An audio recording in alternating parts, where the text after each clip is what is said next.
নমস্কার বন্ধুরা, সবাই কেমন আছেন? আশা করি সবাই ভালো আছেন। বং সাতবাহারে আপনাদের সবাইকে স্বাগত জানাচ্ছি।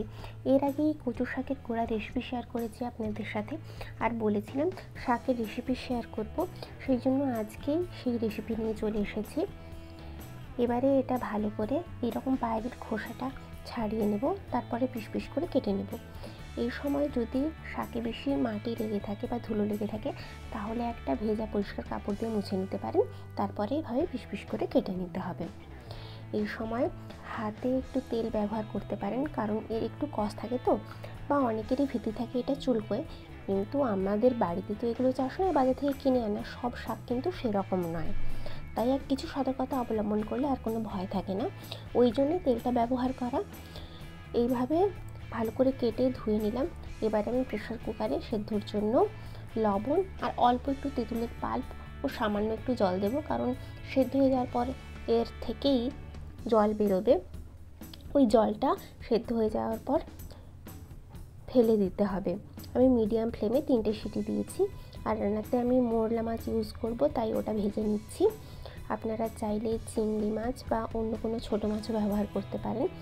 এরপর কড়াইতে সর্ষের তেল দিয়ে শুকনো লঙ্কা ফোড়ন, তেজপাতা ও পেঁয়াজ কুচি দিয়ে ভালো করে নেড়ে লাল লাল করে ভেজে নেব। তারপর বাকি উপকরণগুলো দেব। এই সময় অর্থাৎ বর্ষাকালে এই শাকটার মার্কেটে বেশি দেখতে পাওয়া যায়, কারণ এটা জলাশয়ের ধারে বা নিচু জল জমে থাকে এরকম এলাকাগুলোই হয়। সেরকম কোনো সার বা কীটনাশক প্রয়োগ করতে হয় না, প্রাকৃতিক উপায়েই হয়। তাই এই ধরনের শাক সবজিগুলো কিন্তু খাওয়াও স্বাস্থ্যের পক্ষে ভালো।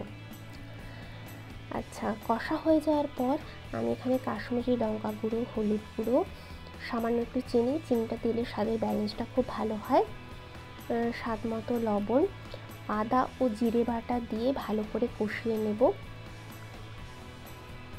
কষানো হয়ে যাওয়ার পর সামান্য একটু জল দেব, দিয়ে ওটা একটু নেড়ে নেব।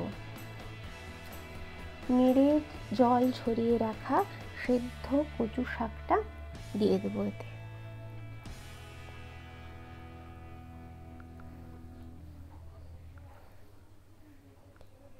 তেঁতুলের পাল্পটা ব্যবহার করলে স্বাদটা কিন্তু খেতে ভীষণ ভালো হয়। ভাজা মাছগুলো দিয়ে দিলাম।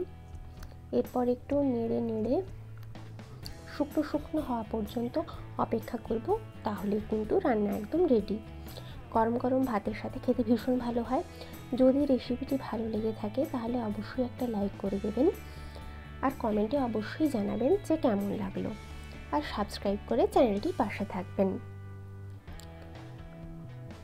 রেসিপিটা হয়ে যাওয়ার পর আমি একটু ডেকোরেশনের জন্য কাঁচা লঙ্কা চেরা দিয়ে দিচ্ছি, আর টেস্টের জন্য ওপর থেকে একটু সর্ষের তেল। এটা অপশনাল, আপনার চাইলে নাও করতে পারেন। আজকের মতো এটুকুই, বাই।